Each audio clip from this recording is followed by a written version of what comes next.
1960, c'est la date de naissance du skateboard, ce qui veut dire patiner sur une planche, une naissance qu'il doit aux surfeurs de la côte ouest des États-Unis qui ont trouvé ce judicieux moyen pour s'occuper les jours où la mer refuse de faire des vagues.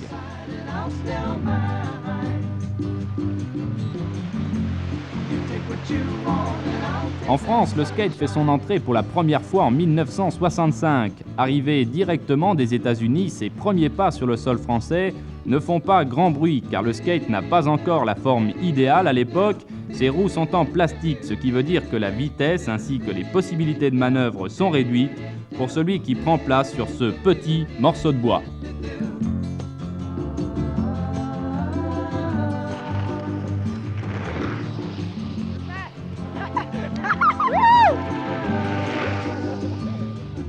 « 1972, au diable les roues en plastique remplacées par un produit miracle, l'uréthane qui égale rapidité et tenue de route. Le skate ainsi équipé offre alors un éventail de possibilités extraordinaires en forme de liberté.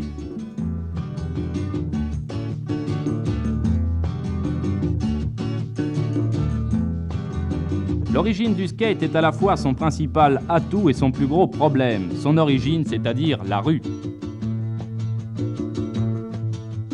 Le skate, c'est vraiment formidable. Vous appelez ça le skate?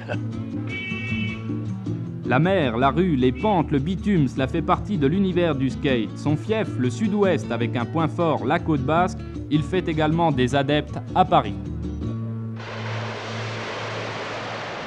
J'étais en Angleterre et j'allais tous les jours faire du patinage à roulettes.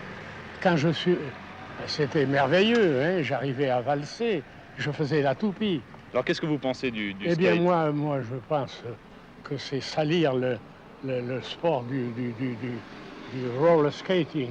Ça n'a rien à faire avec le roller skating, c'est un sport à faire arriver des accidents à tous les jeunes. Moi, ce qui me fait mal au cœur, c'est de voir des jeunes gens qui sont accidentés, soit par les voitures, ou bien par des... Enfin, il y a pas mal d'accidents corporels, et même l'autre jour, il y a eu un blessé grave, fracture du crâne. Et même, je ne sais même pas s'il n'est pas décédé, le gars. Alors, ces jeunes gens n'ont pas de casque, ils ne sont pas protégés. Enfin, ce qu'il faudrait leur faire, ce serait leur créer une piste qui puisse se dépenser. Et oui, la rue, apparemment, ce n'est pas fait pour cela, mais il faut bien s'exprimer quelque part, c'est là tout le problème. Je trouve que le sport, ça se pratique dans des stades, tout ça, mais si on le fait sur la voie publique, je suis tout à fait contre. Parce que je suis dans une profession où je ne suis pas loin d'un trottoir, où je vois des vieux qui, quelquefois, sont gênés de voir ces jeunes. Je dis ces jeunes parce qu'ils sont sans gêne, il faut dire ce qui est. Moi, j'ai pratiqué le sport, mais j'avais le respect quand même de toute personne qui était sur la voie publique. Alors, on fait attention, mais les gens n'ont pas à râler. Si deux personnes font attention, c'est OK? Ah, il y en a certains, il y en a qui sont très méchants. Ça se manifeste comment? Ça se manifeste parfois par des plaintes, on nous envoie la police. Bien, ça peut se manifester plus violemment aussi. Il y en a qui essaient de nous causer des accidents.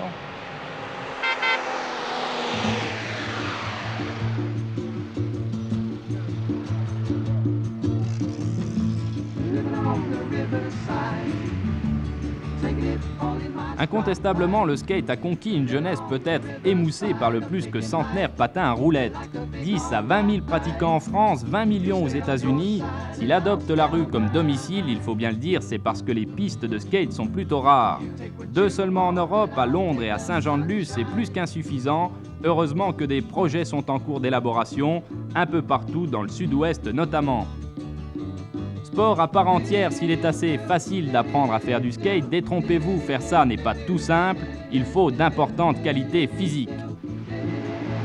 Et à quoi on pense là quand on descend? On pense à beaucoup de choses. Moi, beaucoup de choses. À quoi on Moi, pense? j'ai un peu l'appréhension de la chute quand même. Tu as peur? Un petit peu, ouais. Et sinon c'est grisant quand tu descends? Ah ouais, c'est formidable. Tu descends à combien? Oh, je ne sais pas, ça va faire 40 km/h, ça à peu près? Ouais. 45. Comment tu t'appelles toi? François. Et toi alors, quand tu descends, à quoi tu penses? Ah, rien. À rien? Non. C'est le vide. C'est le vide, c'est ça qui est bien. Le skate, c'est génial. N'en parlons pas. Vous l'entretenez cet aspect américain? Non, chemise polynésienne, c'est pas américain. Lunettes françaises, pantalon un peu mécanisé et, ma foi, les tennis françaises. On fait du sport, on ne regarde pas si c'est made in USA ou made in France. Du moins qu'on s'amuse, c'est pas un problème.